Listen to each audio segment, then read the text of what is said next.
Hey, what's up? What's up? Welcome back to Surround Scent, where I teach you to elevate your surroundings to a sanctuary through the magic of fragrance, using candles, colognes, and car scents. Now, today I'm bringing you a video that I'm super excited about, man. I love this time of the year because it's time to break out the blue fragrances. So these are going to be mass appealing, masculine, citrusy on the top, aromatic on the mid, and woody on the dry down, throwing some aquatics in there. So perfect fragrances if you're by any bodies of water, perfect fragrance to be out on a night on the town, or to just be out in public with your people, man. You're guaranteed to get positive attention from these fragrances. So without further ado, I got some honorable mentions for you. You already know that. So this is going to be more of a warmer weather honorable mention. This is Armani Code.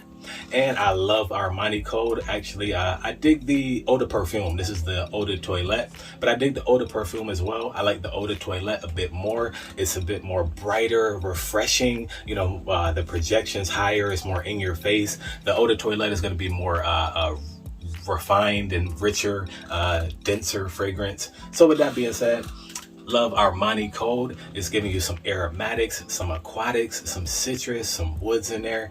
Great fragrance. And like I said, that's going to be for the warmer weather.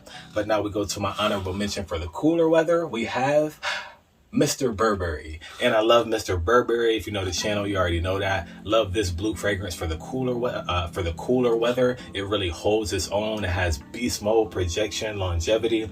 It's giving you some citruses up tops and some aromatics, as well as some resins in there, and a super woody base. Definitely love the woody base on this one, with a splash of aquatics in there. So it's really giving you that outside, you know, real woody forest vibe. Great fragrance, Mr. Burberry.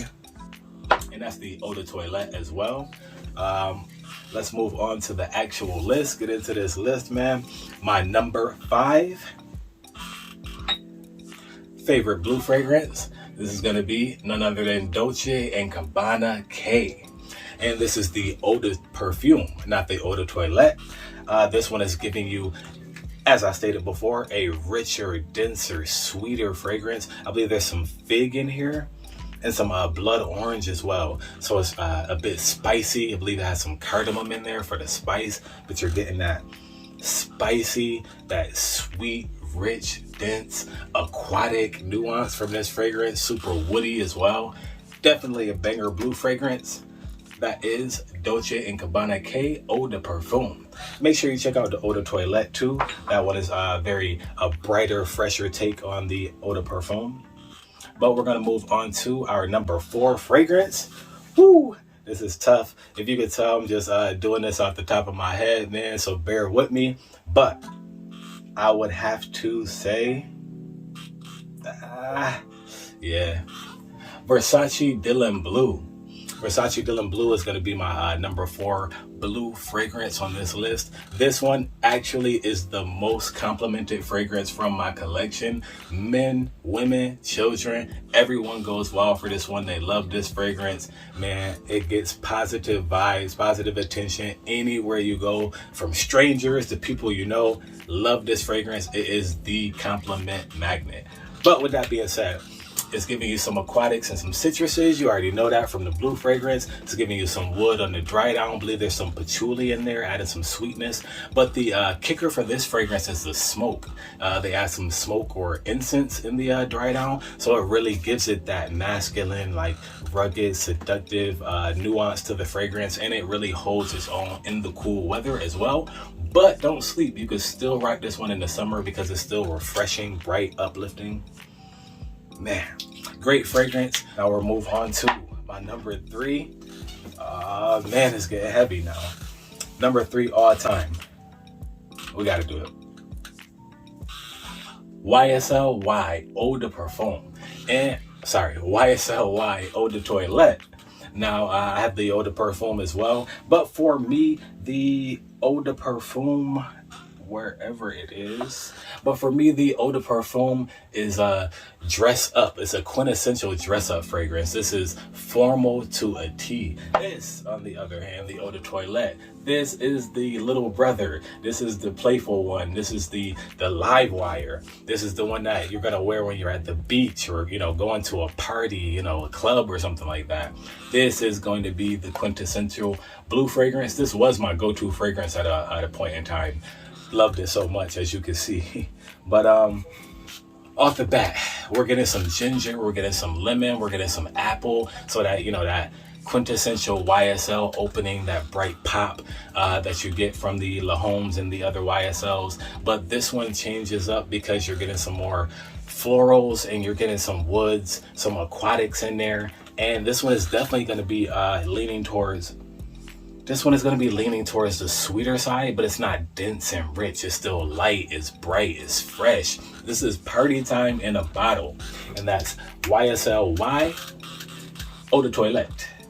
Now that's going to bring us to our number 2 fragrance.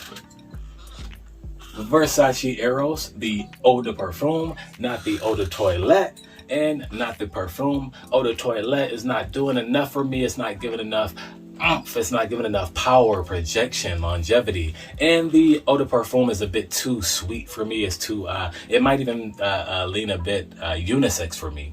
But this is the quintessential masculine blue fragrance for me. This one is giving you some leather and some bitter orange in the mid, some woods on the dry down, but you're also getting some candy apple on the opening, with really giving you that masculine presence. Like I said, with the leather and the bitter orange, the real earthiness of the fragrance is very, very earthy, and it's unmistakable. It really doesn't smell like anything else. Like I said, with that brightness of the candy apple. Great fragrance. Versace Arrows Eau de Parfum. Make sure you pick this one up, man. And last but not least, we have my number 1 fragrance. If you know the channel, man, you already know what this is. But without further ado, let's get into it. Dior Sauvage Eau de Parfum. You're getting that bergamot on the opening. You're getting some lavender in there, but you're really getting the star of the show with the spice. This one is a super spicy blue fragrance. It's really masculine, really rugged, and I believe it has some Szechuan pepper, some star anise, and some nutmeg. So it is super spicy, it's super sweet. It's a very ambery fragrance. It's still citrusy and slightly aquatic, but this one is really gonna let you know that a man is come through the door. And a sweet smelling man at that. Smelling sweet, spicy, oriental, vanillic, citrusy, ambery, all in this one fragrance. Love this fragrance. Got the magnetic top. Can't go wrong with that, man. Dior doing their thing. You have an incredible atomizer on this bad boy as well. Great one. Look at that mist. Look at that coverage. Just great. Phenomenal fragrance, man. I wouldn't change a thing about it. That is Dior Sauvage Eau de Parfum. And that's gonna be my number 1 blue fragrance. But like I said, man, we got tons and tons of blue fragrance coverage for you. The majority of my collection is blue fragrances, so this will not be the last blue fragrance vid. If you didn't see one that you like on here, or one that you already have, I guarantee it will be coming in one of the next videos. But without further ado, man, I'm Jay Will with Surround Scent. And if you like the content, make sure you like, comment, and subscribe. And hit that notification bell so when I drop it, you got it. I'll see you on the next one.